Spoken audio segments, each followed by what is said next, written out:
Endless Sky.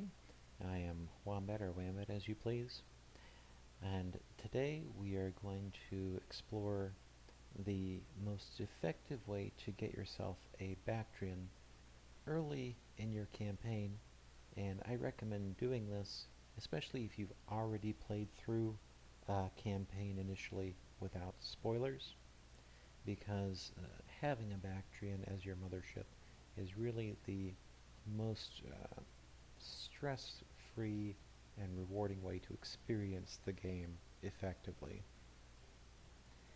The Bactrian is the ultimate mothership for the standard game that you're actually able to acquire, at least very early in the game, and you are able to acquire it, technically speaking, very early in the game. I'm going to show you how to do that quickly and easily. Now, as you can see, here's the outline of a Bactrian here. If you've watched my introductory video to Endless Sky, you'll have seen me use that Bactrian as the mothership in a small fleet of human spaceships. To show you how to acquire the Bactrian, I'm going to go ahead and start a new game. So we're going to add new pilot. We'll call this pilot Fred Wilkins, because that's the name that popped into my head at that moment. Now, I'm not going to read these out. This is specifically a tutorial on getting the Bactrian, so it's not a let's play or a playthrough. You can definitely pause and read any of this content if you wish to, but better really to experience it in your own game.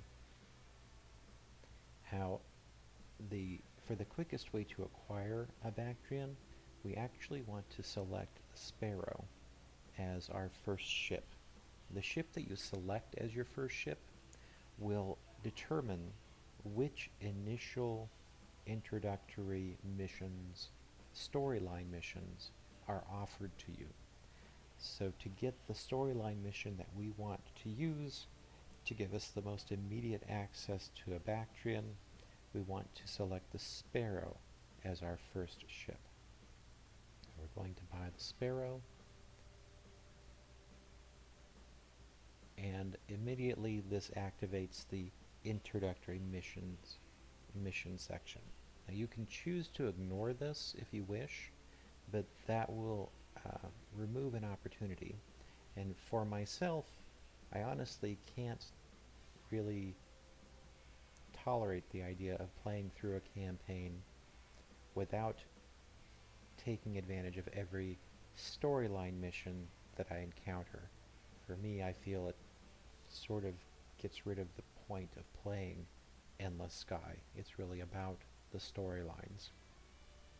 So it doesn't matter too much what you say to this fellow, except that you need to say yes to accepting the mission. You don't want to say, sorry, I'd rather figure things out on my own. That will end this introductory storyline. So you want to select sure, where are you trying to get to? And then sounds good is fine. There are some options you can play around with there to get different responses, but ultimately the point is you want to accept his mission, so that when you go to the mission map, you've got a little blue, what the hell is that, appendage? You've got a little blue marker there showing that you've accepted that mission. If you click on missions, you can see your storyline missions are always going to be over here on the right hand side, and you've got that active. Passenger to New England. Now the first thing you want to do anytime you have the option to go into an outfitter is check to see if you can buy a map, and if you can, then do so. Secondly, you want to, in this case, get rid of all of the bits and pieces, the outfitting bits and pieces from your vessel, and that is because the moment you leave the planet, you're going to start suffering depreciation on all of your outfits. So you want to sell them now before they start depreciating. You're not going to need a shield generator, you're not going to need a battery. You're not going to need these chipmunk thrusters, because these cheaper ion thrusters will do you just fine for what your purposes are. Now, you don't need to worry about paying back your mortgage now. You really don't want to pay back your mortgage at all until you can do it in one payment.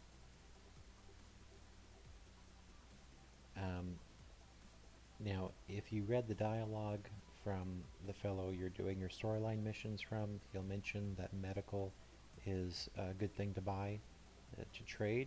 Go ahead and do that, because at these very early stages, every little penny can count. And you don't want to hire any crew, because that will just subtract salary payment on your next jump, and you don't want to do that. Okay, so we've purchased some medical. We've purchased a map, so you can see we can get more information about our surrounding systems. And indeed, the system that we have to jump to, it shows here that medical is the most valuable commodity to trade from our current system. So we're going to depart and jump to that system.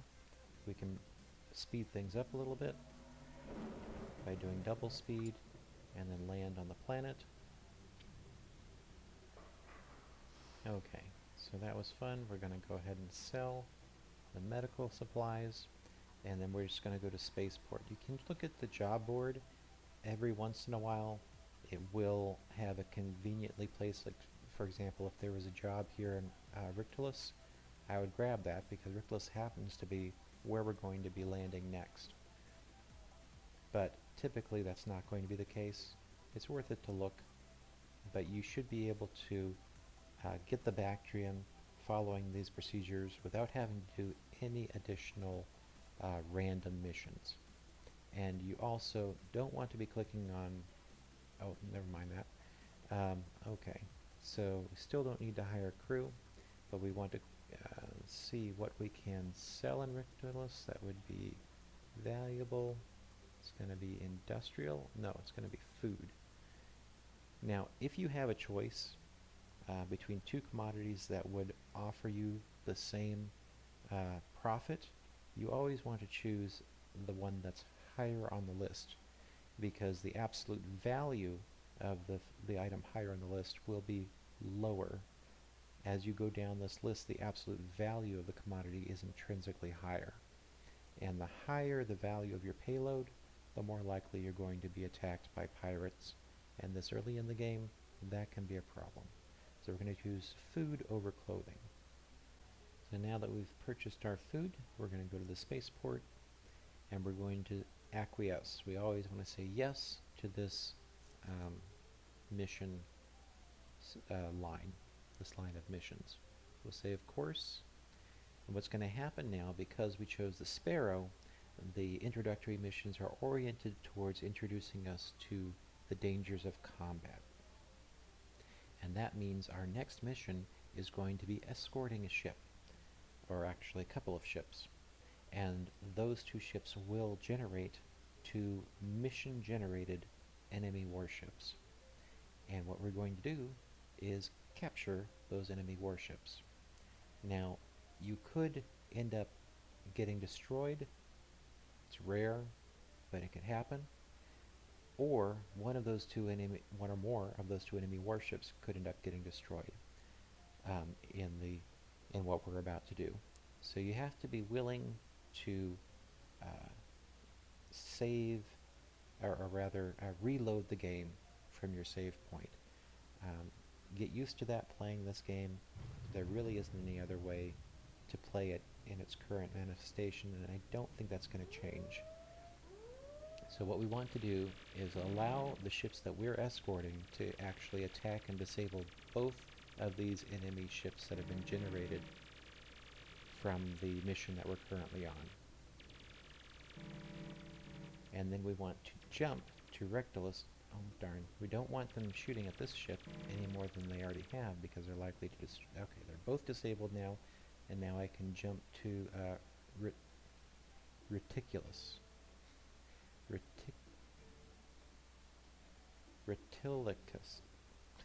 Retilicus.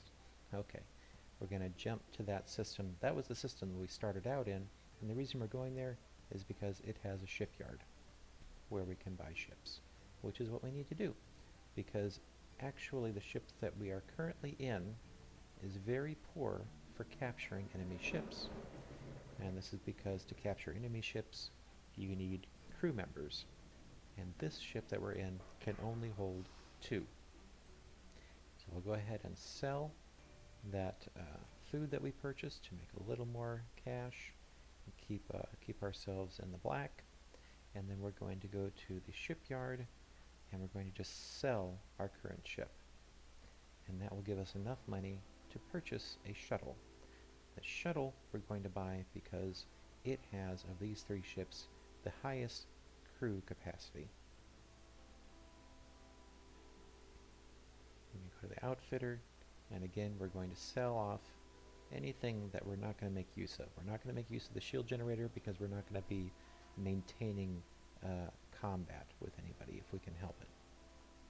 And we're going to get smaller thrusters. We don't need the larger thrusters. Even though we don't need the outfitter space, we can't even purchase anything to make use of that outfitter space. We're still selling these larger thrusters because losing the value on these smaller thrusters is less money lost than if we were losing value on the larger thrusters, which cost more. So that's all economizing. Unfortunately, there are no hand-to-hand weapons that we can purchase in this system, but we can get more crew, and each crew member increases our ability to attack. Alright, so now the next system we have to go to here is Tereus. That's the next system that has our storyline mission, the escort convoy to Gemstone. Now, you can, if you want, do save scumming here to fly to that system, and once you've flown to that system, you would then click back on Reticulus and see, rather than, let's just click on ports here, so rather than looking for the highest positive number, you'd be looking for the highest negative, or I should say the lowest negative number, and that will represent the best differential between these 2 systems. So it's a sort of way that you can game the system to figure out what you should be buying before you get to Tereus. However, I'm not going to use up time doing that. Instead, I'm just going to buy medical because it is a pretty good price in the system and it will probably give us a positive income. Alright, now we can depart here, and we're just going to go to the next system over, and because those 2 ships that were disabled were mission generated, they will still be hanging out there in outer space, and we can capture them. That wouldn't be the case if they were just random pirates that were not generated by a mission. And also, other ships in the system should ignore them. In fact, they won't fire at them unless they happen to coincidentally orient facing them, even though they have turrets. So we're going to go ahead and capture. Lucky on that one. Got it with only losing 0 men, I think. Just losing the man I had to give up to pilot that ship. And then we're going to capture this one. You can see the odds went down a little bit because I have fewer men, but I should be able to capture it still, and we're very lucky didn't lose any men on that one either. And now all I want to do is get to my destination here. I don't know the path, but I can guess that one of these 2 systems is going to be closer, and in fact this is the most direct route, is by going up to this system here. Unfortunately there's no outfitter on our Arcturus that would then show me the path to Tereus. I hate these names, but I know from experience that this is the path you want to take. So you're going to fly to that system, and then once you're in that system, it will show you the link to the place that we're going.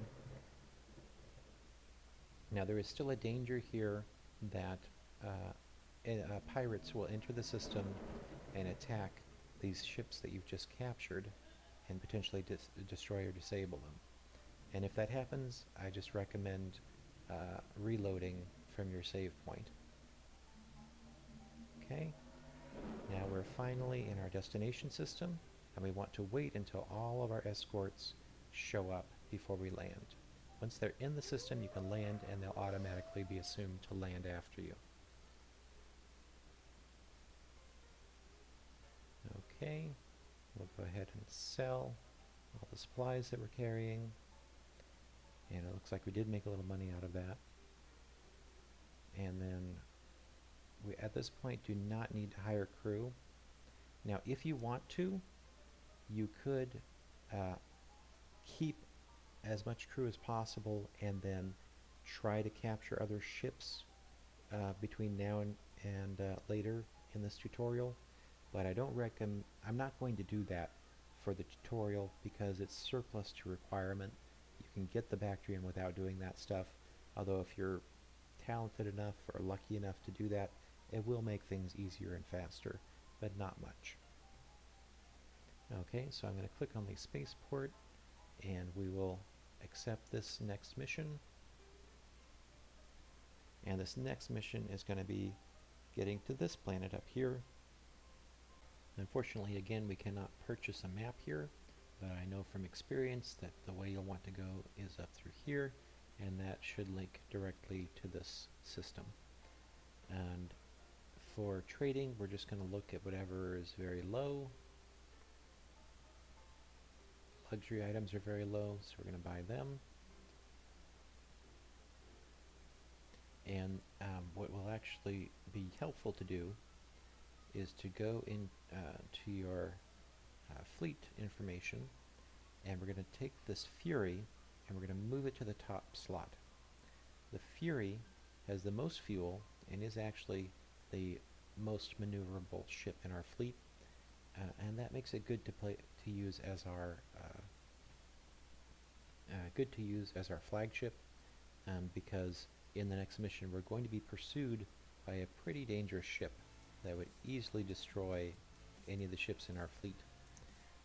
So being fast and maneuverable to get to our destination quickly will be the most important factor. And we're not going to be trying to capture any ships along the way, so having a small crew capacity is not important. Alright, here we go.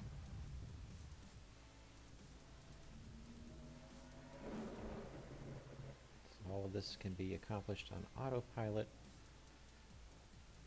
Well, once we get to this unexplored system, we need to quickly press our map key and then select the newly discovered path to our destination.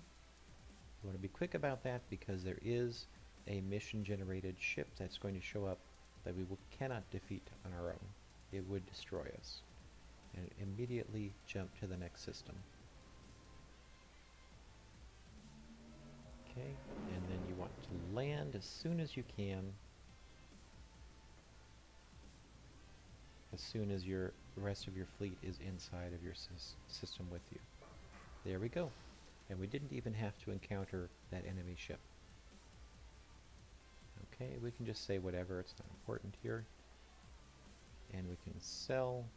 Look, we are getting a profit. It shows that we're getting a decent profit off of those supplies. And then the next thing, oh, we have an outfitter here, so we definitely want to buy a map. And we can actually sell. Yes, we can sell some of the outfits here on these ships. Things that we are not going to need. We are not going to need any weapons. All of our ships are far too weak to engage enemy ships effectively, even with weapons. We don't need shield generation because we're not going to remain in combat. We don't need radar jammers because they're not that effective anyway. And the reason we're selling these as soon as we can is because they're losing value every turn. Now, there are some instances here, for example, this battery, the lowest depreciation you're going to get is 25%.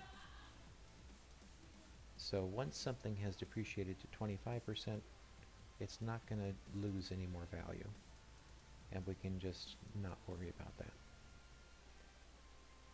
So we're going to keep this battery because we might actually want to use it. And this propulsion system, again, is not losing value because it's already at 25% value. Alright, so the rest of it we can leave be. Did they have any cargo expansions? They did not. Okay. So next we say, sure, this should be the last segment of the introductory missions. And we're going to look at where we're going. This settlement. Did we buy the... Yeah, we did buy that. Okay, so we're not actually going to go directly there because here is a shipyard. So we want to go to that shipyard and sell our fleet. This fleet is not going to do us any favors, they're just a liability really.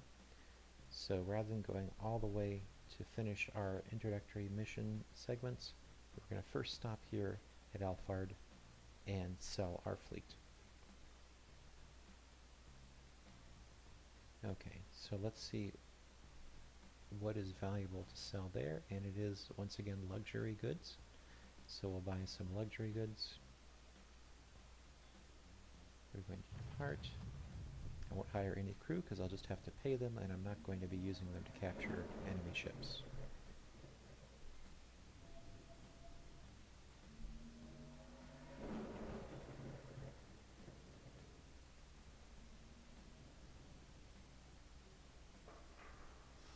Okay, now we can sell those luxury goods, and we can sell these other two ships. And that brings us to above the amount that we've borrowed from the bank. We can now, just having done the introductory missions, pay off our mortgage. Now we do want to apply for another mortgage. I like to do 4,000 because as long as you're paying back some money to a bank every turn, your credit score will continue to increase, and that will reduce your interest rate on future loans. And you will have to take out other loans. Okay.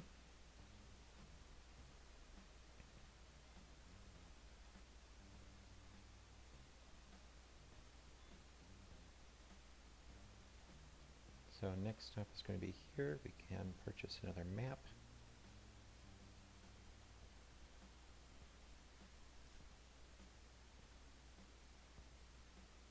Right, and we can also look at improving some of our equipment.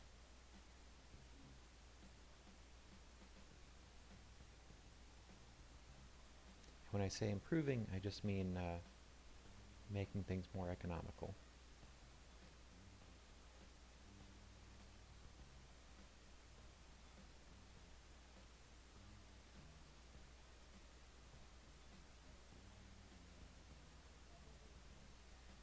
Okay, so we can get rid of these larger thrusters and replace them with the smaller ones. Okay, that's helpful.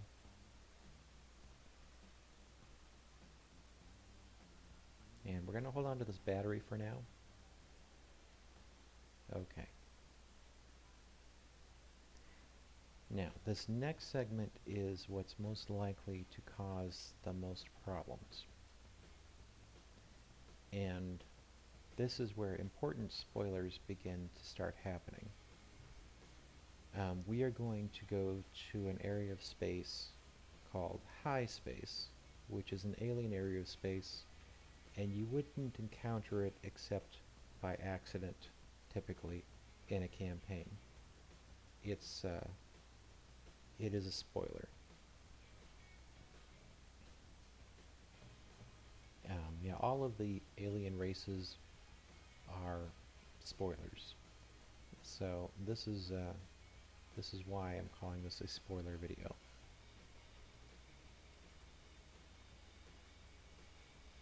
So what we're going to do right now is increase our cargo capacity by purchasing cargo expansions.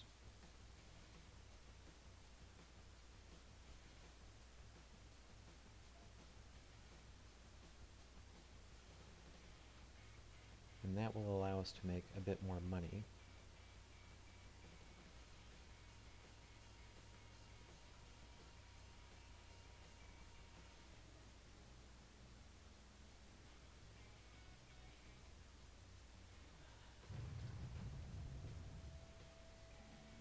You want to speed the game up here because you'll be moving painfully slowly.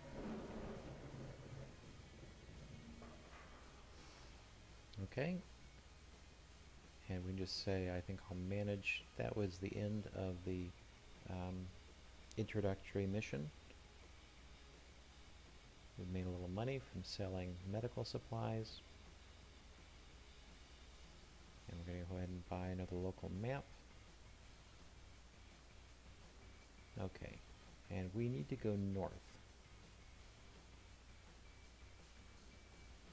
Now I could make some extra money by escorting this ship north. I'm not going to do that just because I don't want to show you, I want to show you that this method will work regardless of your luck. And whether or not you're offered missions is essentially a matter of luck. So what we want to do with our outfitters is go ahead and sell all these cargo expansions and replace them with fuel pods.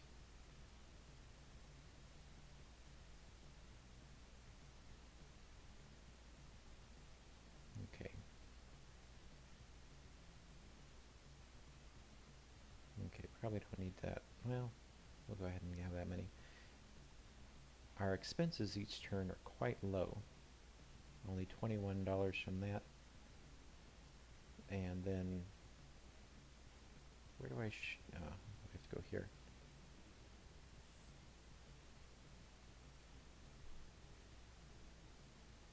I don't know, somewhere in here it shows you your expenses for your crew, and the expenses for the crew is going to be very minimal. Oh, there isn't any expense, of course. You don't have to pay for yourself, and since the vessel we're piloting only requires one person, there's no crew expense. So our expense per turn is going to be 21 credits right now, which means we have way more than we need to accommodate that. And we're just going to go straight for high space. And that means going north at this point.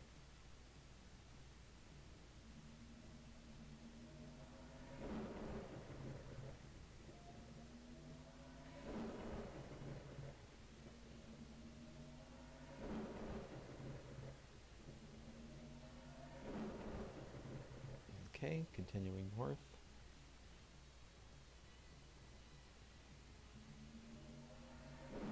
Each time you jump, you'll have to go into your map to see the next segment. If you just keep pressing F randomly, you'll go back and forth on your path, potentially. By not having any weapons on your ship, this is making you a low priority target for enemy vessels. So as long as there's another vessel in the system that is an enemy to the pirates that has weapons, they'll concentrate their fire on those targets first. So it's important not to have weapons equipped to be able to get through space easily.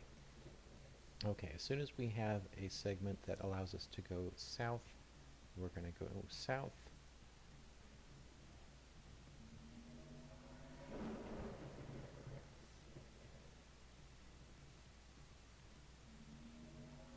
And then we're going to go west. And now we're going to go into this object here. This is a wormhole. We are now in high space. You can see we've jumped way north into a new area of space. So you can see we had way more hyperspace fuel than we strictly needed. We're going to land on the first high planet we encounter. You can talk to the high if you want to at this point. It's not important. It doesn't activate a series of missions or anything. It's just some tech that introduces you to the high and what sort of people they are. Okay, so now what we want to do is we can pay this loan, and then we want to apply for a new loan. We're going to take out as much money as we can qualify for.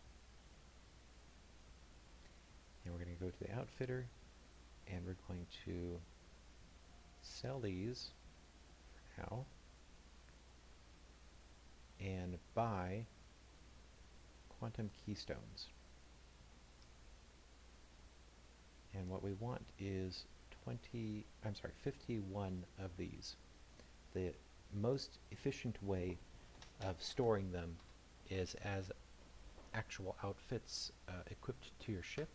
If you put them in your cargo space, you'd have to equip cargo expansions, and that would be inefficient because you only get 15 cargo space per 20 outfit space used.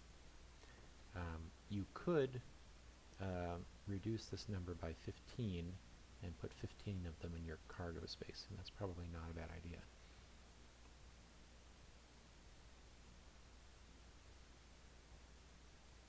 Okay, and the way you can do that rather than equipping them to your ship is to do a control click on your ship, and then you can see cargo space comes up, and now you can just fill your cargo space with these. There you go. Alright, and that leaves you with quite a bit of outfitting space, and you'll want to use your fuel pods for that.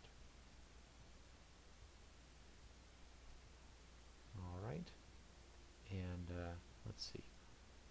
We'll buy the local map, just because you always want to do that wherever you land. And then the last thing I want to invest in is pulse rifles. And I want to get, I think, 5 of those. Let's see if we can buy that many. 1, 2, 3, 4, 5. Yep, quite good.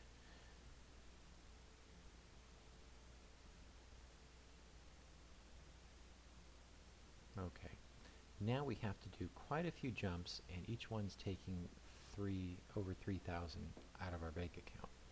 So time is of the essence, and by time I mean calendar date.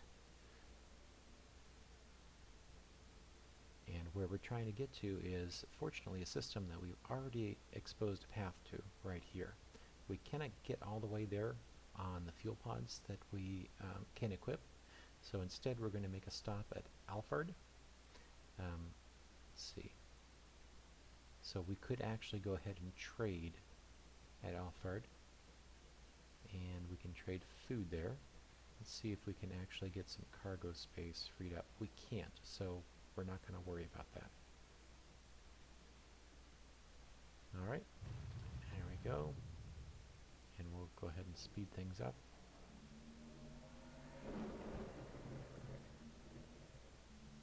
You can see credits are going down quickly, but we should just squeak by. And naturally, if you can squeeze in a couple of missions that are on the way, that don't take you out of your way, when going through the introductory missions, storyline missions, and on your way to high space, then that will make this a slightly less squeaky progress here. Okay, and then we want to land here so that we can fuel up. It's important that you fuel up because you're going to be jumping through a lot of space where there's no way to fuel and enemies can easily attack you. So now that we're here, we don't need to buy a map apparently. That's good. Alright, so we just want to get here now.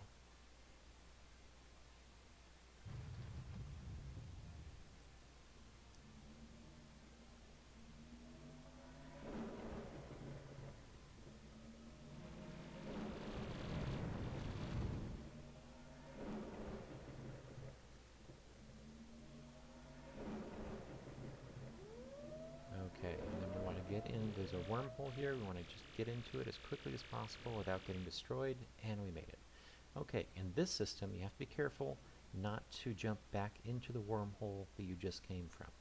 Instead, you want to go into this other wormhole that is quite a distance away.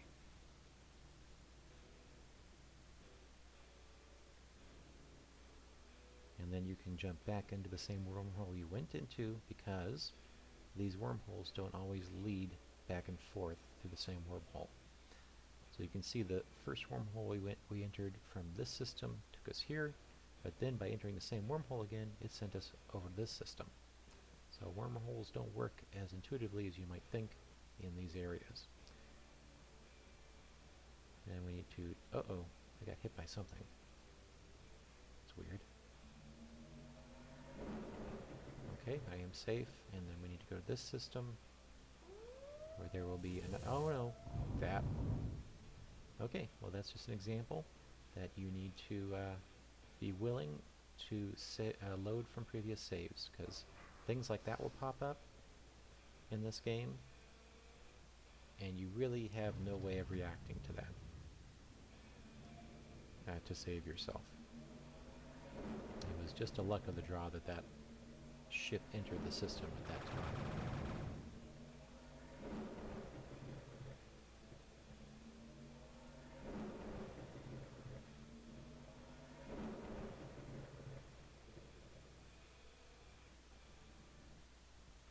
Okay, so as you can see, we're here.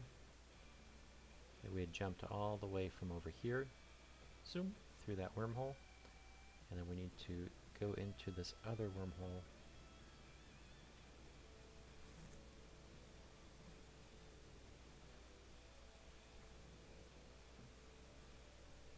And then back into the same wormhole that we came from. It will take us to a new place, and then we're going to jump. Nope, nope, nope. Shoot. Oh, this is just an effect in the system. I didn't realize that. Okay, I'm going to jump into this next system, and then into this one.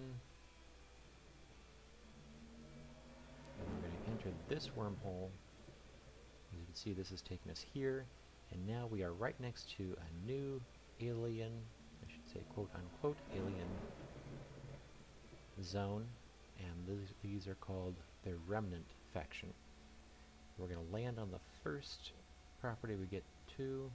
As you can see, we just had enough money, we've just run out. We're probably going to go a turn or two without enough money. Oh, when you meet these guys, you want to try and chant at them, and then give them a blood sample and say, well, it doesn't really matter what you say after that point, but you definitely don't want them to think that you are an alpha, or they might attack you, or not offer you jobs that you want them to offer you.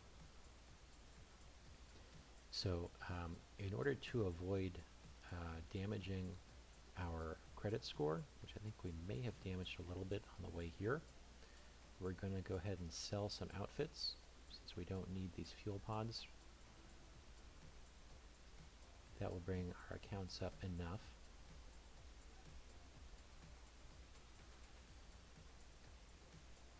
Alright, and then we want to go ahead and install these. There we go. Okay, now there is a mission that is initiated on this planet, and what you need to do is just leave the planet and then land again until that mission is offered to you.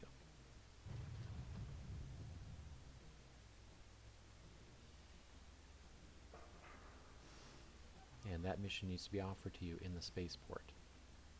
Okay, not that time, we'll try again.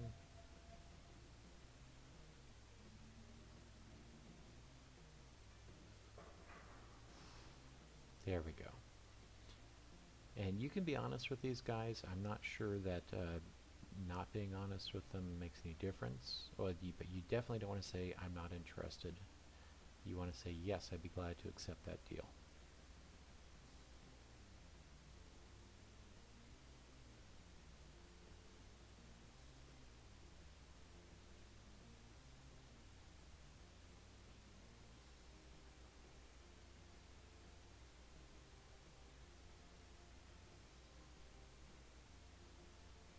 Okay, so now that we've got that mission, we should just need to depart and then land again, and the mission will be complete because we have all of the parts.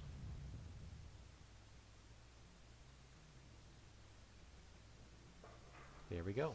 So as you can see, there is now 6 million credits in my bank account. Done. And we can go to the bank and we can pay off that mortgage. We're going to make sure that we have a minimum mortgage to pay. But here you can see already our payment has gone down because our credit score has increased.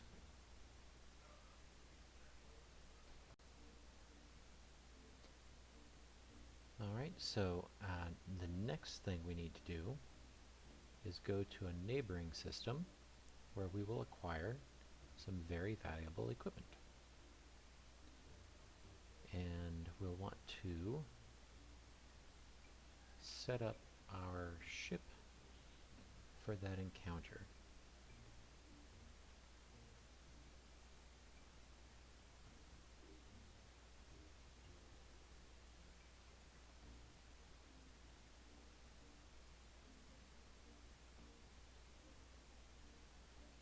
Okay, so for this encounter we want as much cargo as possible, much cargo room as possible. Okay, we don't actually need this battery pack, so we can sell that. And then we can sell this keystone, but we do want to hold on to it because it's a much cheaper keystone than the remnant cell. You can see theirs is much more expensive. So we're going to go ahead and put this one in our cargo space for now.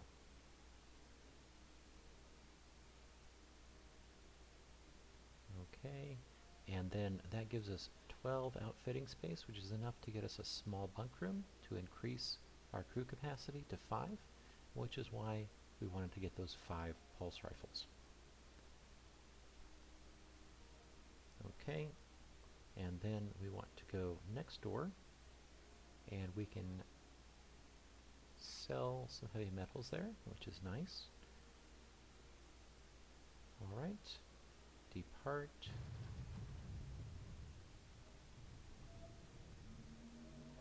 And land.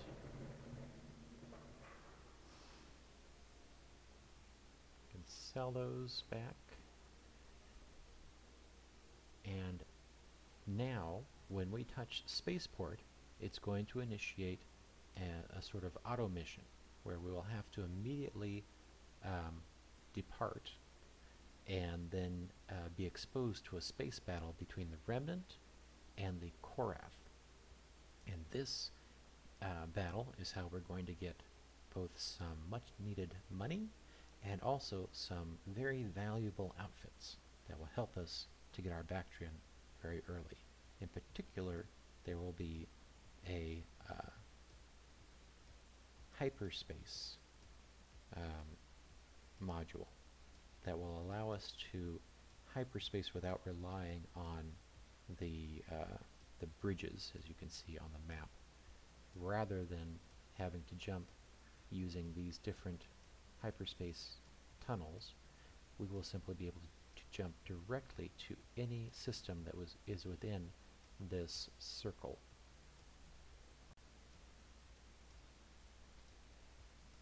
So to be ready for that encounter, we are going to go to the outfitters again.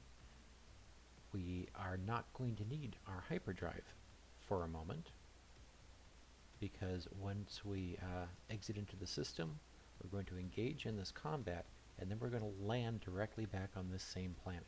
So we can actually get rid of our hyperdrive and instead get us an additional cargo expansion. This is because you'll want to get more of the modules from the Korath ships. Now, in the alternative, you could add more bunk rooms and potentially capture more Korath fighters. We will be trying to capture at least 2 fighters, but capturing more than 2 fighters is really surplus to requirement. It will give us some more money, but it isn't needed. So we'll have enough money by just capturing 2 of them and selling them off. So more important in my esteem, is getting more outfits from the Korath battleships, which will help us more easily get our Bactrian. Alright, so we've got more cargo space. 90 cargo space is very respectable. We actually have 89 cargo space free. And then we want to make sure to hire crew at this point. We're finally hiring crew. We're going to fill up our crew. And now we can hit spaceport. You can see we're immediately asked to assist the defenders. Now, when we exit into the system, there will be a set amount of Korath raiders and ships in the system, but there will the game will be able to send in remnant ships as it normally would, so there will be an effectively unlimited number of remnant ships that will come into the system. All you really need to do is survive, and because you have no weapons, the Korath ships should not prioritize you as a target. However, if they have no better target in the system, well then they will target you, which means there's a very good chance you will be destroyed. You're going to have to most likely save, possibly multiple, or reload from a save, possibly multiple times to do this correctly. So we'll see how it goes the first time. We assist the defenders done, and we want to just fly to safety as quickly as we can. And we're going to be constantly hitting the boarding button. This should automatically target the first enemy ship that we can potentially board, but we don't want to board one when it's too close to enemy activity, because it will have a weapon on it and therefore come under attack quite quickly. Yikes. To try not to get... Ooh. Yeah, we ideally want more remnant ships in this fight before we start capturing some ships for ourselves. We need to make sure that the Korath do not attack us.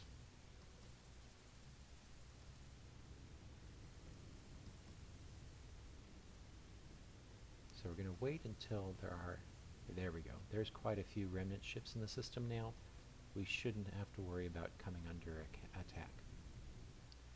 So we're going to go ahead and try to capture this one. We were lucky, we got him right away.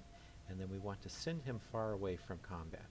We can do that by right-clicking on the screen where we want our ship to run to.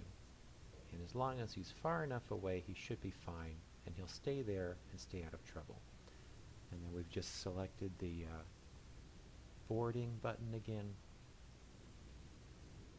and that will send us to the next nearest ship to board. We've got to get to these ships before the remnant destroy them, because they will board these ships and then destroy them like that. But we should be able to get this one easily enough.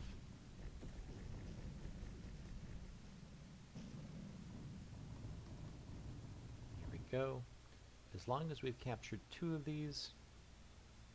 we didn't capture 2. So I'm going to reload. You really want to capture 2 of them. 1, I mean, you can do it with 1, but 2 is better, because that gives you just enough money to be quite comfortable in the next phase. This darn effect. This is really annoying. This field that's occurred seems to take away all of your... It just disables your ship and shields. It's really annoying. Come on, it's enough.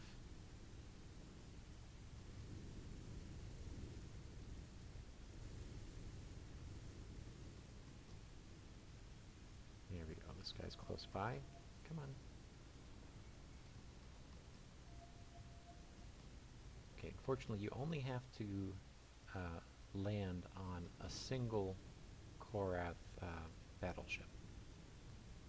To get him out of the way. Okay, now we can land on the next one.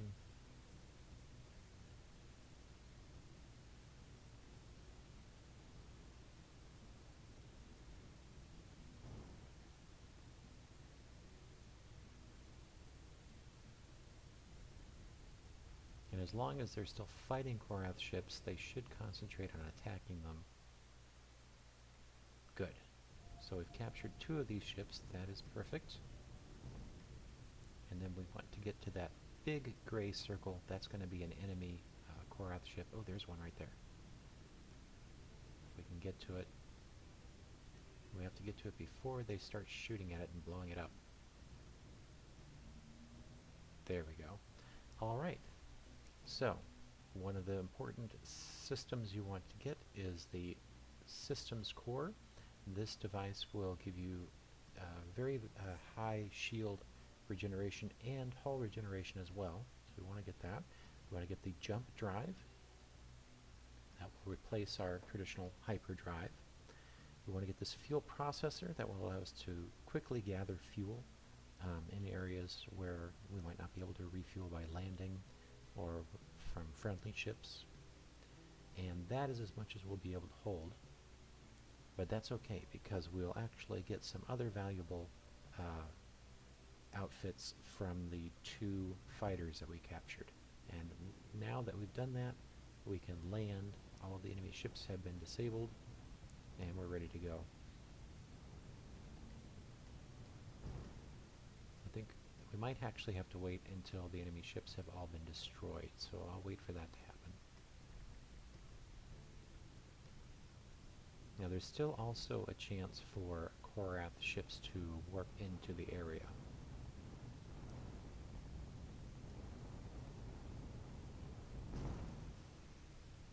Now you can milk this battle a little bit, because every time you could, for example, capture 1 or 2 fighters, then land and take off again, and the battle will still be raging if not all of the Korath ships had been destroyed, because I believe they all have to be destroyed for you to complete the mission. Okay, now we can land. Hey, Jesus, that's a big ship. Okay, so that was successfully completed. They gave me quite a bit of money, and we can talk to them about stuff. It's not important. Okay, now we want to sell those heavy metals. That's fine. And then we want to go to our outfitter. Actually, shipyard first. We want to sell both of these fighters. We can't really use them, but that gives us quite a bit of money, and there will be some outfits available that we would not normally have access to. So we can go ahead and sell these cargo expansions just for now. We'll go ahead and install our quantum keystone, because we're going to need that to get through space more efficiently. And we can install some other important things. We'll get rid of this small bunk room too. We don't need that. We of course need the jump drive. That's how we're going to get around now. We'll want this fuel processor. Jump drives take twice as much fuel per jump as a hyperdrive, although sometimes it doesn't make that much difference, because you would normally have to take 2 or more jumps of the regular hyperdrive to get where you want it to go compared to the jump drive. But it is very important to have some fuel collection, ram scoop value, which is what this Korath fuel processor gives you. There are definitely better ram scoops you'll have access to later in the game, but at this point this is quite an improvement over the base capacity to gather fuel. Okay, and then what we're going to do is go ahead and upgrade to this furnace generator, just to be able to carry it with us, because we'll want it for the ship that we're going to be upgrading to next. And same with these thrusters. We're going to get rid of them and replace them with these Korath thrusters. And you can see already much better values for turning and max speed. We're also going to grab these 2 repeater rifles. They were on the 2 fighters that we acquired. These repeater rifles have much better stats, both for attack and defense, than the pulse rifles that we got from the High. So nice to hold on to those when you get them. Okay, so we still have quite a lot of outfitting space left over.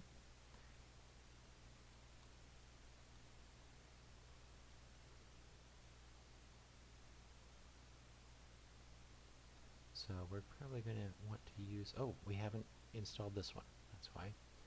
There we go. Got our systems core installed. And then we're also going to grab one of these small heat shunts because they're quite a good value. And so it's good to just hold on to one if we can. Okay. Well, that's all we're going to be able to install at this time.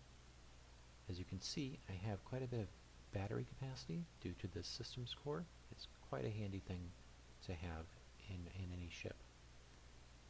Alright, so having done that, we have accepted a mission from the Remnant. It follows always after the planetary defense mission where you were able to salvage all this equipment. And the new mission you've accepted involves destroying a world ship, a Korath world ship.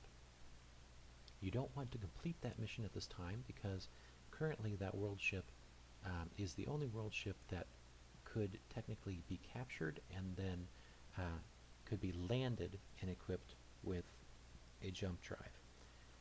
So it's a good idea to just leave that mission for later when you might be able to actually capture it. And that's that Remnant Bounty mission here. Okay, so what we want to do now is get our way back to our to high space, actually to human space. This is, I'll show you the next ship that we're trying to get here. This ship, the Star Queen. And the Star Queen can be acquired here at Alfred. So we just need to get to Alfred. And if we want to, we can sell Alfred some luxury goods from here and get quite a good profit on it. So we'll go ahead and buy some of those. We can fire all of our staff. We don't need them.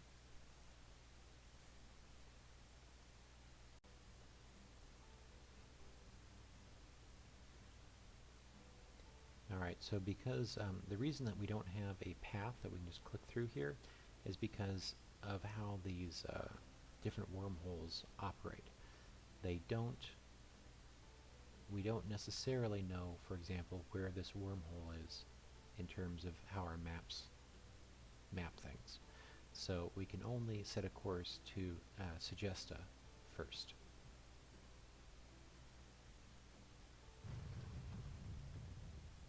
As you can see, our warping occurs a little different, or hyperspace jumping rather, occurs a little differently now that we have a jump drive.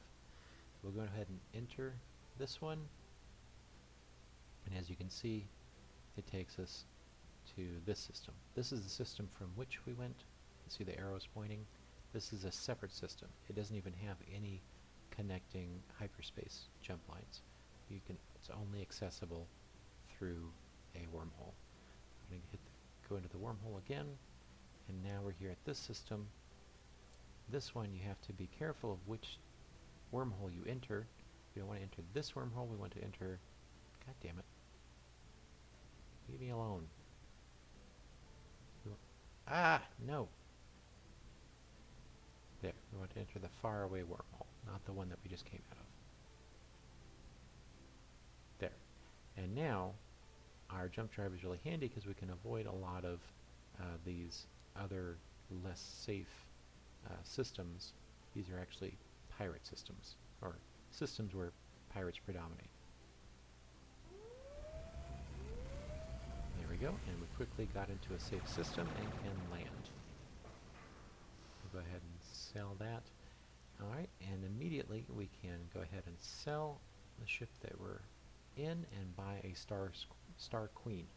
The reason we're getting a Star Queen is because of its high bunk attribute. Okay, and we're going to go ahead and we can get rid of these missile turrets, anti-missile turrets. They're not going to be that useful. We're going to get rid of all of our offensive armament so that we don't get targeted by enemy ships as quickly. We're going to hold on to this quantum, actually, we don't have to hold on to the quantum keystone. We can get rid of these radar jammers, they're not particularly useful. Okay, we won't need a hyperdrive. We don't need this shield generator really. And we're going to trade out the human power systems for this Korath one. And we're going to trade out the human propulsion systems for the Korath one.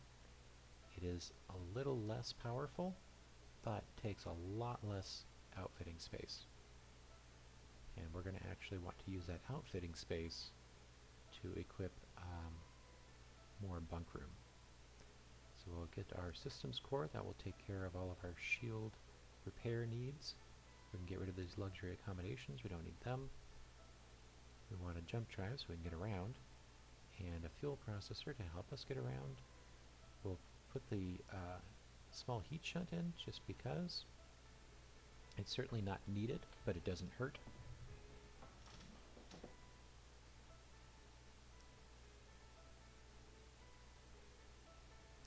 Okay, we wanted to make sure we keep a hold of these Korath repeater rifles and the pulse rifles, no reason not to get those.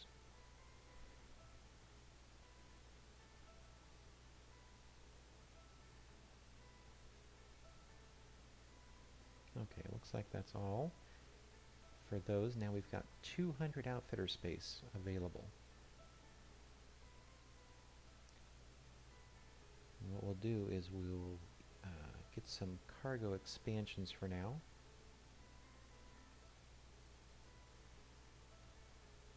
So that gives us 210 cargo space. We'll buy, we won't do anything fancy.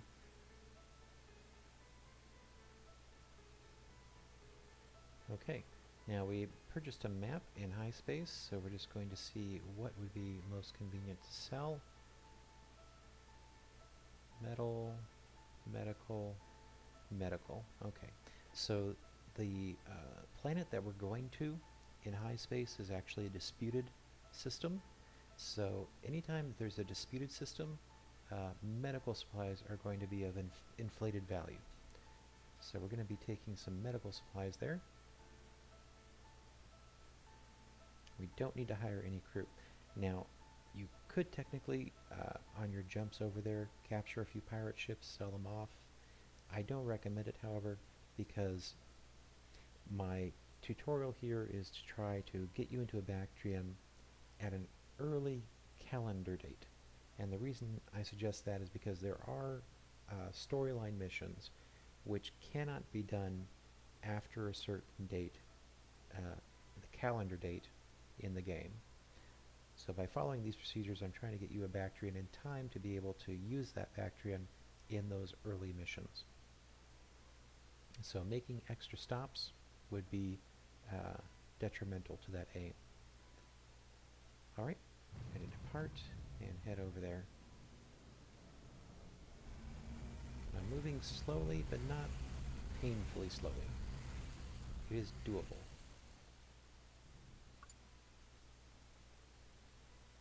Okay, so we've run out of fuel, but we're collecting fuel quickly. We can collect fuel more quickly by getting closer to the star. We didn't need to. And then here, we can just ask other ships to help us refuel.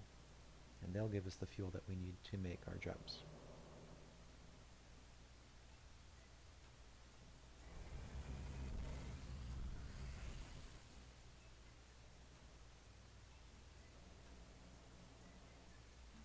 Oh, he didn't. Come on now.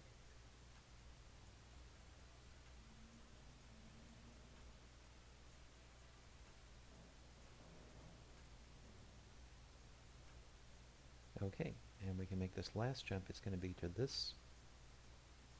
There's a Zub here, right to the right of it, to the east of it. That's the destination we want to go to. That is the disputed system. And we can go ahead and land as quickly as possible because it's full of these awful, aggressive, So while they're preoccupied, we're going to try to land.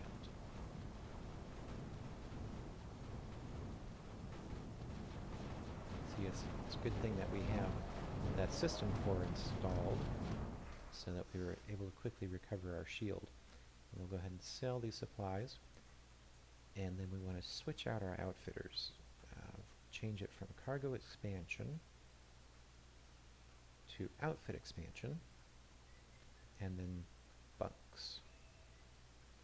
We're trying to get as much crew capacity as possible.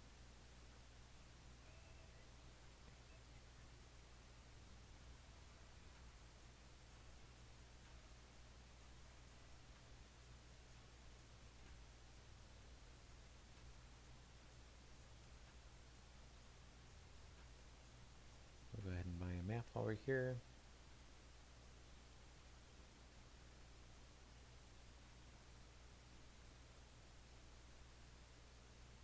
Alright, now high weapons actually will drain battery power, so with the bit of outfit space we have left, we'll go ahead and buy some more battery capacity.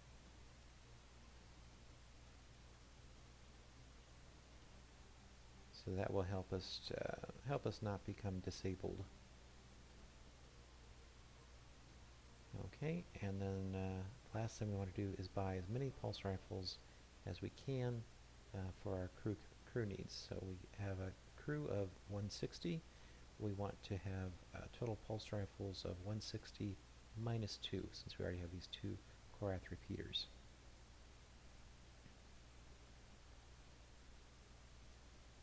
But we don't have enough money to do that. That's all right. We can actually just take out another loan.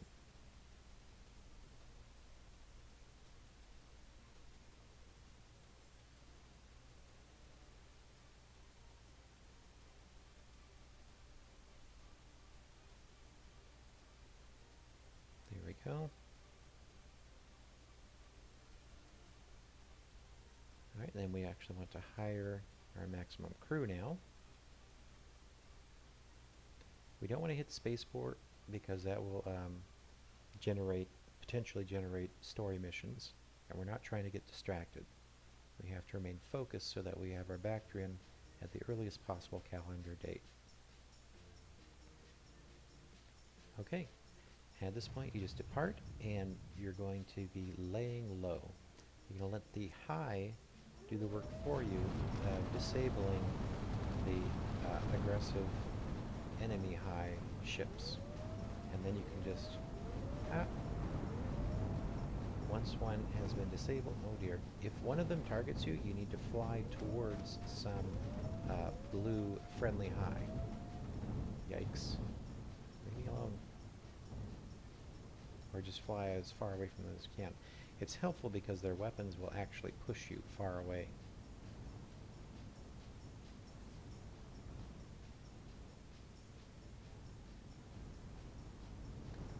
So you just want to keep cycling. If you press the boarding button and it selects a non-enemy high unit, you want to just select the random ship and then press board again.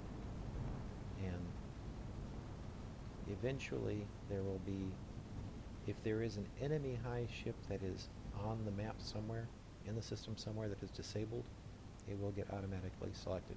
If you have nothing better to do, you can go and save some of these friendly high ships that have been disabled, because they have a chance of giving you some money, which isn't that bad to have happen. Oh, come on, leave me alone.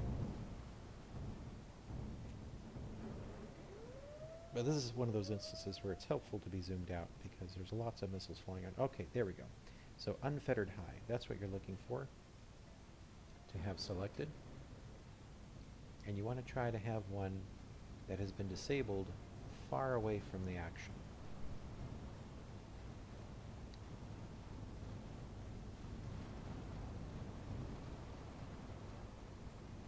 There we go. Come on, come on. There we go. All right. We're We're not going to try for 2 because there's a good chance we'll lose. So having acquired 1, we're just going to land.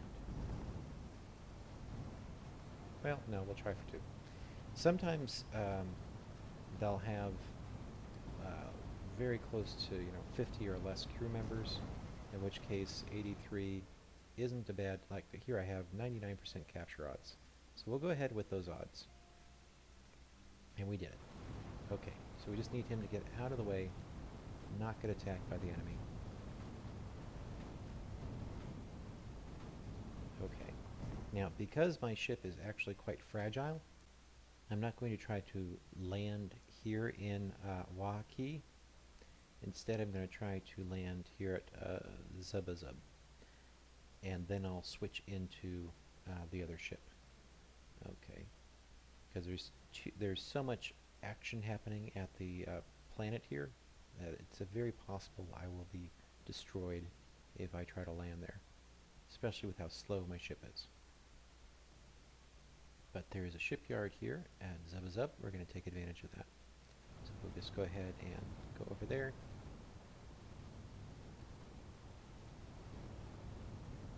There we go. And now I can order those 2 ships to come to me.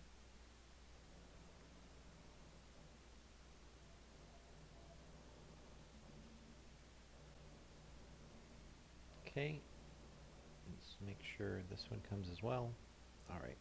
So if you had, like in that case, this first ship came to me when I pressed, when I deactivated hold position, because when you capture a ship, it becomes automatically the ship in the fleet that you have selected, because it was selected before you captured it. If I didn't have any ships selected, then both of them would have responded when I told them to stop holding position, but because I had 1 selected, only 1 of them was responding. I had to manually select the other ship and tell it to stop holding position for it to come to me. But we'll land here eventually. See how long it took me to land there. Very easily could have been destroyed. We'll just sell all the extra stuff, and we can now sell this queen because you can actually get more men onto one of these beetles. So for both beetles, we're going to get rid of all of their weapons. All of the high weapons are they are not beam weapons, and you really only want to use beam weapons in this game as the player. My goodness, why are there so many outfit scanners here? Sell those.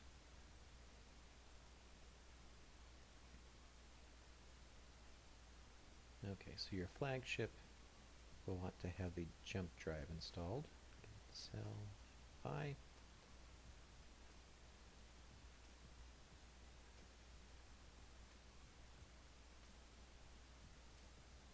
Okay, your flagship will also want the systems core. Install the extra diamond regenerator on our fleet ship.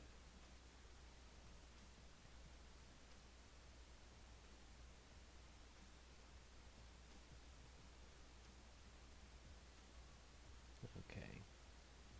We don't need to hold on to this furnace generator anymore. And we can go ahead and install this steering, oh, not there, steering unit to increase our steering ability. Worth holding on to.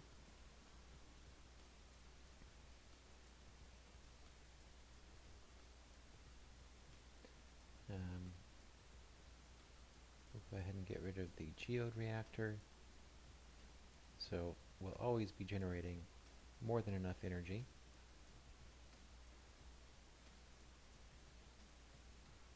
Get rid of that. Can actually get rid of both of these batteries. I'll put the other battery on this ship. Although I don't even think that's the best high battery, so probably don't need to hold on to it.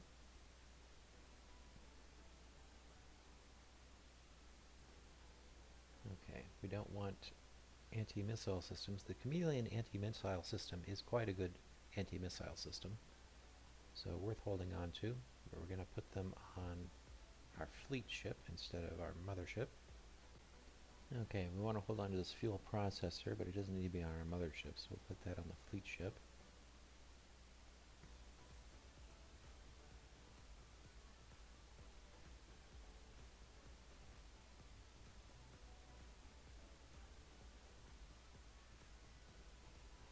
Okay, that appears to be everything that we can do profitably here.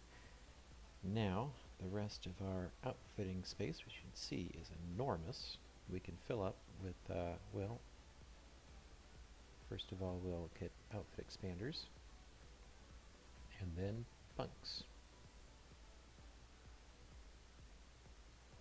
Now we have 207 bunks.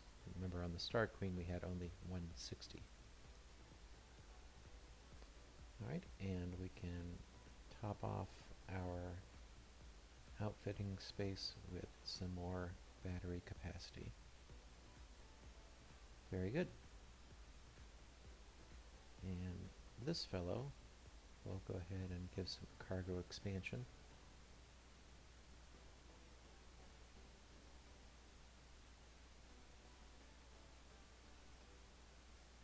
And then, let's see, they seem to need some metal, so I'll be taking metal over there. Air crew. And finally buy some pulse rifles.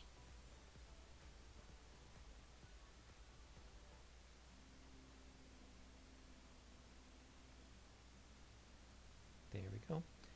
Alright, and we actually have enough money to pay off our recent loan, so we'll pay that all off.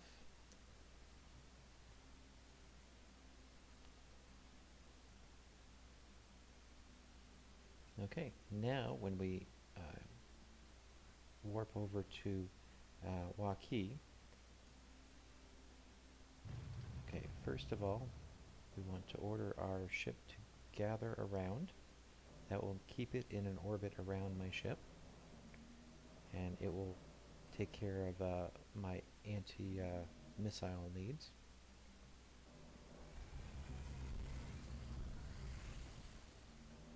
Alright, and we'll just stay out of the way and continue to gather these beetles. What I want to do is get a fleet of 12 beetles, including the beetle that I'll be using as my mothership for now. And we should be able to capture at least 2 each time before we dock and get more crew.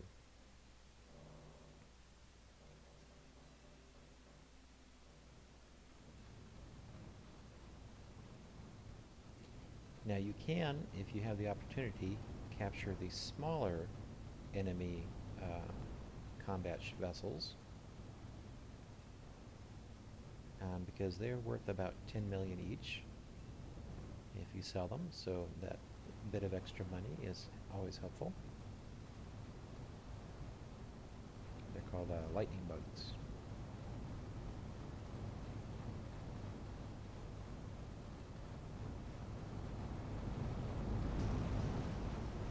Okay, so this ship is too close to the action. I'm not going to try to capture it, because it will very likely be destroyed after capture, as it just was.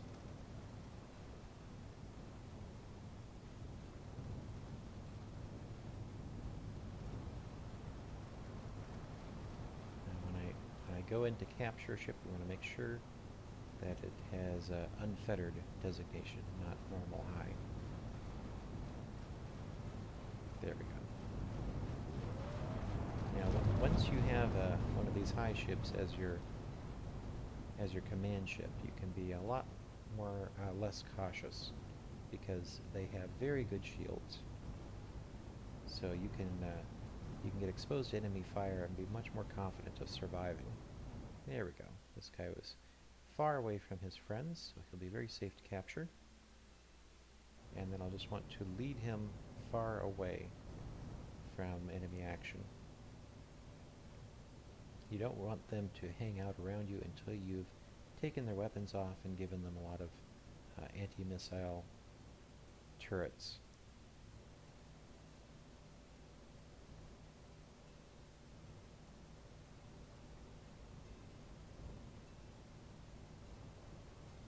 Okay, another one that is nicely far away from the action. Actually, not quite far enough for my taste. Let's see if...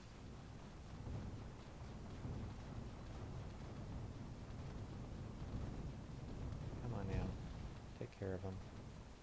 Okay, I think that's good. There we go. Okay. Now because they have weapons equipped, you have to be very careful. Make sure that they don't start engaging the enemy, attracting attention to themselves. So now that I've captured 2 of those, I can just go ahead and dock, or rather land on the planet, and they'll be available for me to sell the outfits that I don't need and get them ready to be part of my fleet. And already I'll have a fleet of 4 of these shield beetles, which are quite nice.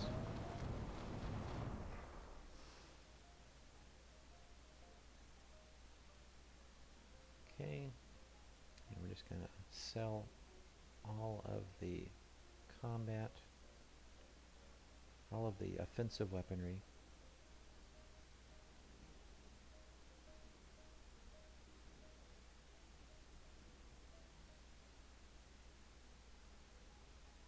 And we can actually get rid of these cargo expansions now.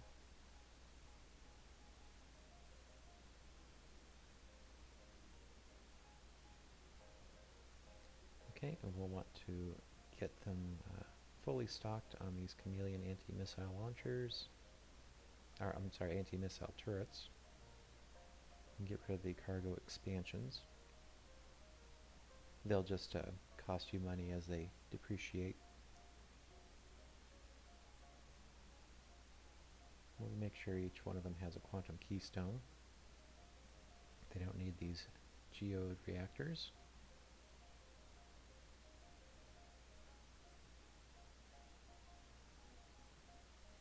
Sell off any of these outfits that are in the cargo hold. And often when you capture these unfettered high ships, they will have pulse rifles on them, and it's worth it to sell those and then purchase them back on your mothership because they will be less expensive. So we can sell and then buy, and we'll have made a little money on that deal.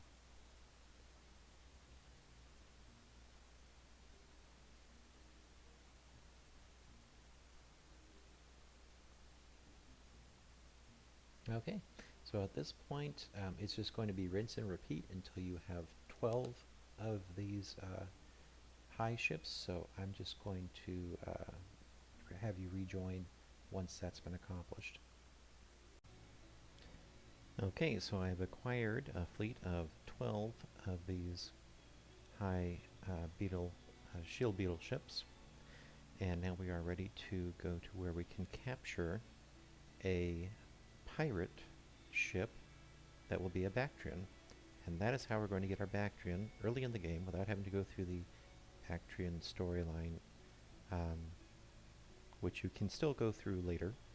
That will give you the ability to purchase Bactrians, but once you've acquired your mothership's Bactrian, you don't really need to purchase any more Bactrians, as they are not particularly good fleet ships. They're a little too delicate and really too expensive to lose. Okay, so first of all, before we go, just you want to go through and sell any weapons that are on your fleet ships so that your fleet doesn't get targeted. You want to move the fuel processor to your flagship, which at this point is just another shield beetle. Before you leave high space, you want to make sure you have quantum keystones on all of your vessels. You want to keep those throughout the rest of the game because they are useful for getting through certain wormholes. And let's see, any other important things? Not much else of importance. At this point, you actually want to jump over to a nearby hive location, high uh, planet that has an outfitters. I believe this one. And there you can top up on some of the better high shield regenerators. This high diamond regenerator, make sure each of your fleet ships has 2 of those, and also the better high battery, the high valley battery, their best battery, and that's going to be at that location as well. So we're just going to jump to this next system. If you wanted to, at this last opportunity, you could capture a couple more ships before jumping over here and then sell them off. I don't recommend keeping a fleet larger than 12 ships at this point.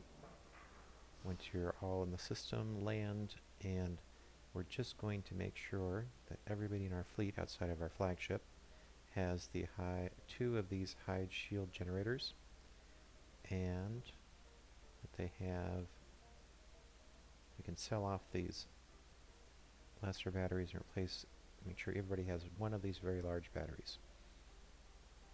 And they'll have lots of outfitter space. That's fine because we're going to fill that up. Oh, I should buy a map here. We're going to fill that up with some weapons once we get back into human space. Okay. So looking at the map, we want to go somewhere where we can buy beam weapons. And the best beam weapons that we'll have available to us at this point to purchase are going to be heavy lasers. And we can, if we look at outfitters and go to turrets and heavy lasers, there's not even a heavy laser on our list here. And that means that we have yet to gain map information on a system that actually sells heavy lasers. In order to buy those just on the basic outfitter market, you have to go up into this area of human space, and what's it called? I've forgotten what they call it, but it's just some older area of the Empire that has some better technology. However, there is a workaround because you can purchase ships which have heavy lasers already installed and simply take those outfits off of that ship. And one of the ships that has the heavy laser installed standard is this heavy freighter, the Behemoth. And that is quite nearby here at Beetlejuice. So all we have to do is jump, let's see here, got 1, 2, 3, 4, 5, 6, 7. I'll need to make sure that my fleet can take 7 jumps without running out of fuel. So that just means I need each of them to equip 1 more fuel pod, or 2 more fuel pods, so they have fuel capacity of 700. Okay, and we can also make a little bit of money by selling something in this area that is profitable. And we'll go with luxury goods, they look to be the best. And we can actually even make more money by equipping cargo expanders. Okay, buy.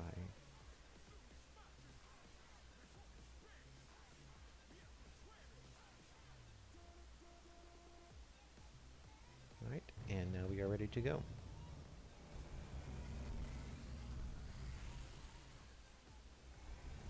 Okay, I'm going to stop here at waypoint and top off my fuel, my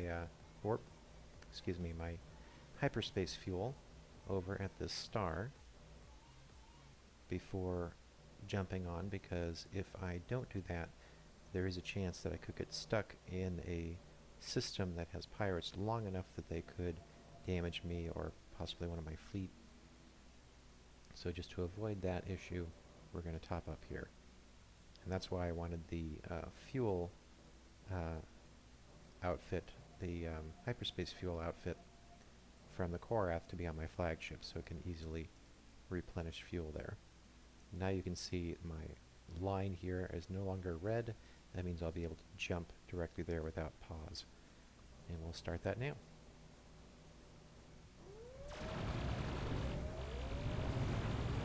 Yikes, but you can see,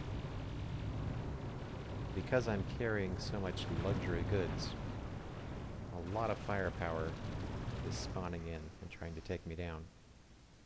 Oh dear. Okay, so there is a little storyline that you're going to get just because you went into high space and then back out again. And it doesn't really matter how you respawn there. Either way, you're just going to have to return him to high space at some point. And this is to commemorate Remembrance Day. It's an important marker. And it lets you know that things are progressing and you have limited amount of time to accomplish certain things in this game. We'll go ahead and sell all of that for a profit. And we're going to go to the shipyard.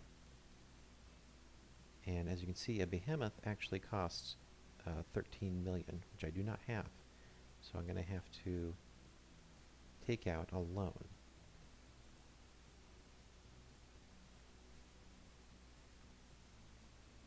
And in the shipyard, we're just going to buy as many of these as we can at one time, which is 3.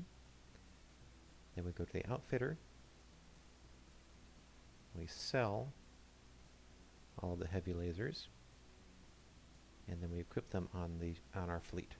Now I'm going to leave only one anti-missile turret on each of these because that should be more than sufficient to handle pirate assaults in human space. There we go.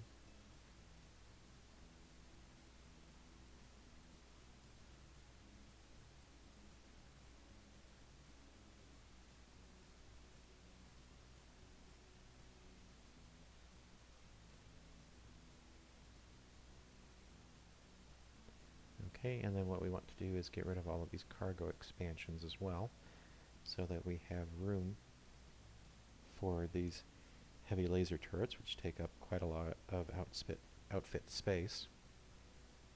Right, now that we've done that, we can go back into the shipyard, sell these behemoths back, and then buy them again. And we'll just keep doing that until we've filled up our fleet with heavy lasers.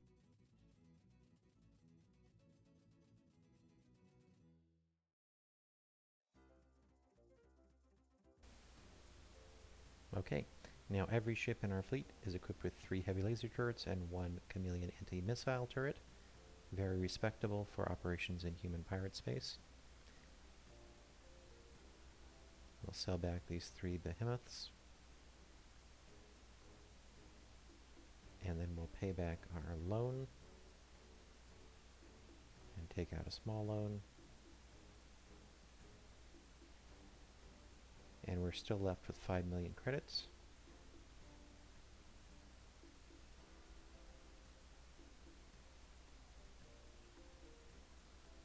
Okay, we'll go ahead and buy a map. And now we're going to pirate space directly north from this position. We don't actually want to take this route because if we do, our fleet is going to try to follow through high space to that jump point. Even though they might only get one jump position out of place, it'll still take up fuel, take time, and we want our fleet with us when we reach these dangerous areas. So we have to sort of manually map out how we're going to get there.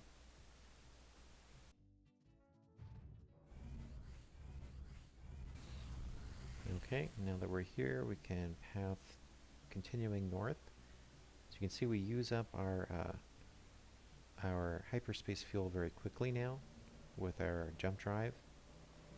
So we're going to refuel here and actually just land on any pirate ships that we disable so that we can steal their fuel.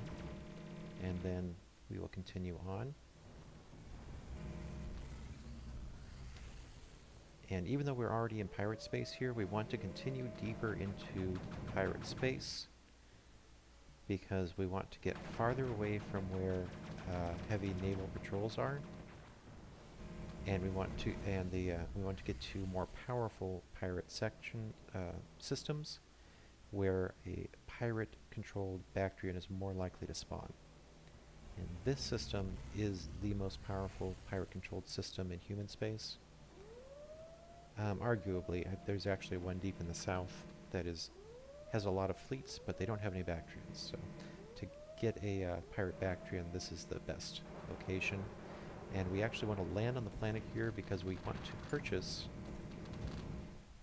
some equipment that will be necessary if we are to capture a Bactrian. So we're going to go ahead and offer a bribe so that we can land on the planet. Okay, now that we're here, what we need to do is get a hold of a map, of course, but also this here, nerve gas. We need enough nerve gas to equip our 207 crew members.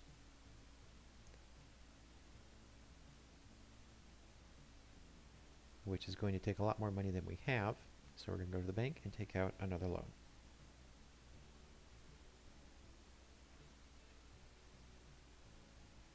Once we have captured the Bactrian, we will be able to sell all of this nerve gas back and then repay our loan.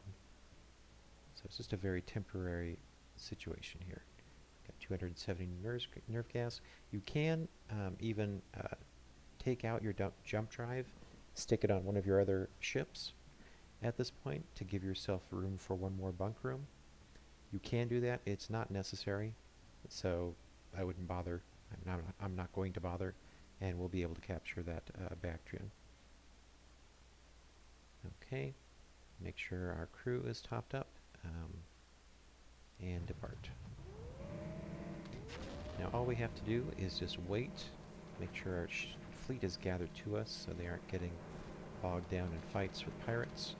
We're going to wait just a little ways off from the planet. We don't want to be too far away from the planet. If we're not close enough to the planet, the Bactrians that warp in, or are hyperspace in, might just ignore us and land or hyperspace back out. So we want to be close enough to the planet that when the Bactrian comes in, we'll be able to get its attention.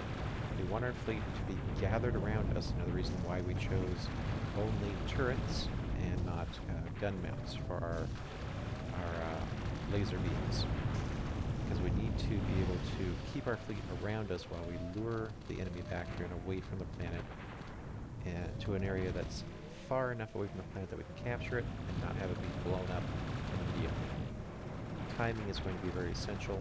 Once it shows up, we will have to capture it and then quickly bribe the pirates to be friendly to us. Oh, there's a Bactrian. So we're going to slow things down and try to get that Bactrian's attention. Okay, we're going to go far away. Is that a friendly Bactrian? Damn it, that's an author. He's probably... Oh, good. He just disabled the Bactrian. He didn't destroy it. So we're going to try to capture that one. If you capture and fail, just reload the game. Okay, so as you can see, without having to bump our crew up anymore, we still have a 100% chance of capturing. Okay, we're going to attempt to capture. We've done the capturing. Now we have to be very careful. As soon as we press done, we need to select an enemy pirate ship and bribe them to be friendly. And having go. Having our fleet around us will help to prevent... There we go. Now we're friendly to everybody. We can go ahead and land on this planet again. And then our... No! God damn it! Okay, somehow something attacked the ship that I had just captured. Grr. Okay, so we're just going to load again. And we'll go through the same process. Wait for a Bactrian to show up, and then try to capture. Make sure your fleet is set to gather. I'm not sure how that would have happened. I definitely bribed the pirates before my ship was disabled, the Bactrian. But you can see how even Bactrian, very likely the strongest human ship, is actually quite delicate in these situations.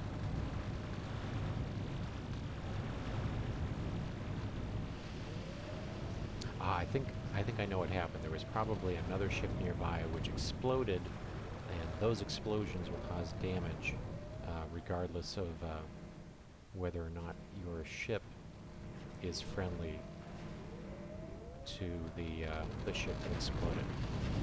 So what I should have done in that instance is captured that Bactrian, bribed the pirates, but then still led that Bactrian away from the combat zone before attempting to land, like I had done with the Beetles previously in high space.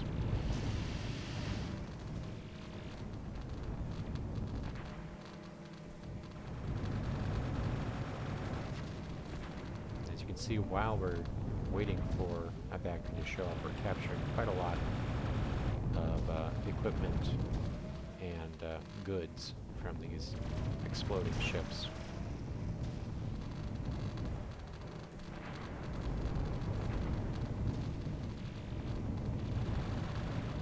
Just keeping an eye out for Bactrian, ready to slow the game down as soon as one shows up.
Try to let the pirates take down that Republic Navy fleet ship, rather, because otherwise it will destroy any Bactrians that come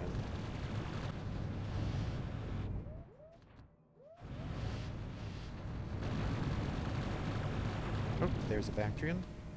Okay, we want to move away from the Bactrian. Nope, nope, not that far away. We still want it to try to target us. Okay. It's a delicate game here. Ah, damn it. It got away. Okay, waiting for the next one. There's one. Come on now, don't let him get away this time.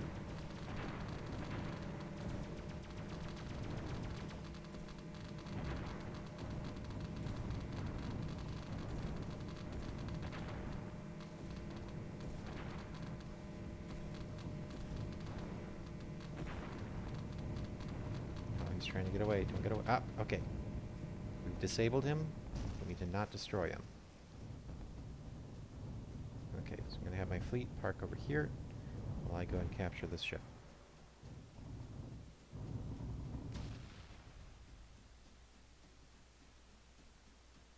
There we go. Now the tricky part again. Okay, it has to be a not disabled ship. Let's have him go out there. Offer a bribe.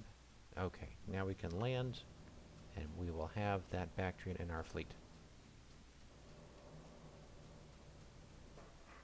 go to the shipyard. Boom! There's our Bactrian. He is going to be our new flagship. That's awesome. We're going to go ahead and just quickly buy 3 of these daggers. And they'll be parked inside of our Bactrian. And this gives us a nice little 4x4 grid here. You've got your 12 fleet ships, you've got your 3 daggers, which are just going to expand your cargo in your Bactrian, and you've got your Bactrian. And we can take some of the outfits from this former flagship, particularly the jump drive. We're going to switch that out. Let's see, we can get rid of this clunky old field generator, hyperspace drive. This old ram scoop, we won't need that. The large radar jammers are pretty useless. Okay. Gonna give him this nice fuel processor.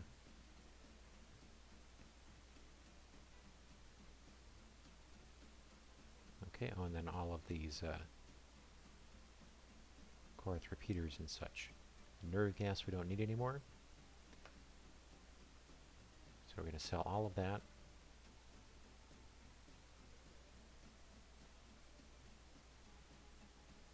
Don't need any laser rifles. Okay, and as you can see, fragmentation grenades are still better than pulse rifles on the attack. Not better than Corinth repeaters, but we can't buy those. We have to capture them. So we're going to get ourselves probably another, let's say, 3. Well, we'll get ourselves 400 fragmentation grenades. Maybe we won't do that, because we want to be able to pay back our bank loan.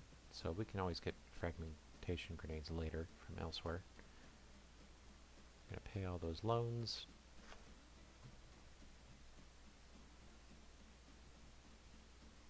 Okay, and then we can sell some of the junk that we don't need on here.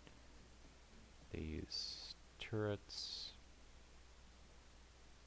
We can actually put some of these turrets on our old flagship.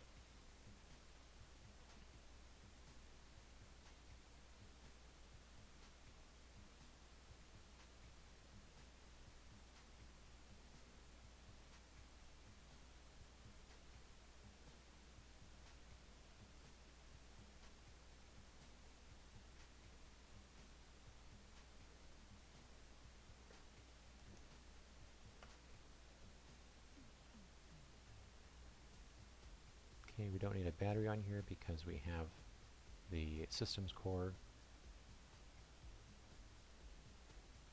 He'll need a battery because he doesn't have a systems core anymore.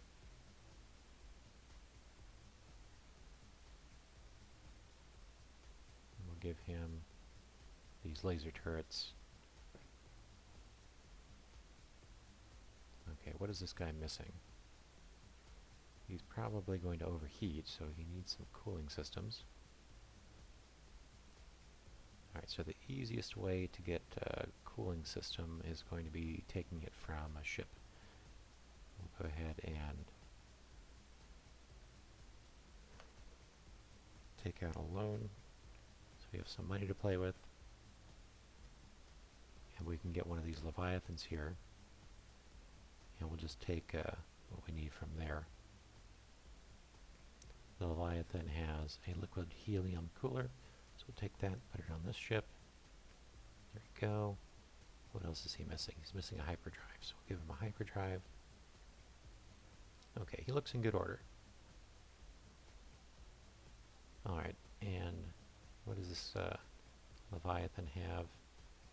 It has a better shield generator than I can buy here, so we'll take that, put it on this ship.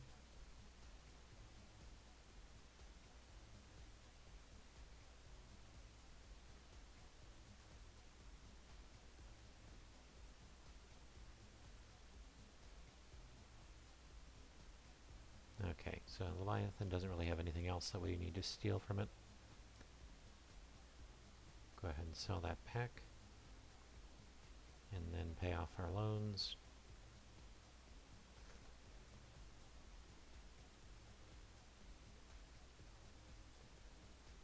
Alright, and now we have our fleet that is ready to do stuff. Get rid of these secondary systems. They're just going to make us a target for enemy units. We don't need that happening to our mothership. We can sell all of these items in our cargo. Get a little more money in the bank. These are just random munitions that were picked up from destroyed ships while we were waiting for Bactrian to show up.